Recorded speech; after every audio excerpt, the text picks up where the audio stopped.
આજે કચ્છ જિલ્લાના કંડલા પોર્ટ વિસ્તારમાં જે અહીંયા પન્ના એરિયામાં જે ગેરકાયદેસર દબાણ હતા તેમાં જે રહેવાસી લોકો ઝૂંપડા બનાવીને રહેતા હતા અને એના દ્વારા જે ઓવરઓલ રાષ્ટ્રીય સુરક્ષા, કોસ્ટલ સિક્યોરિટી અને પોર્ટની સિક્યોરિટીમાં જે એક ખાસ વસ્તુ હતી એ બાબતને ધ્યાને રાખીને દબાણો દૂર કરવામાં આવેલ છે.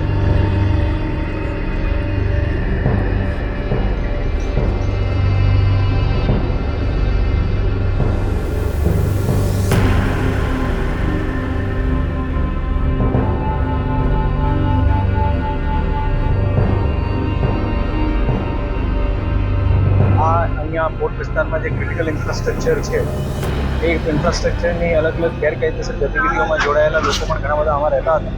એ બધી વસ્તુને ધ્યાનમાં રાખીને જે પન્ના વિસ્તારના દબાણને દૂર કરવામાં આવ્યા છે, જેમાં કંડલા પોર્ટ અને કચ્છ પોલીસ દ્વારા જે છે દબાણ દૂર કરવામાં આવ્યા છે.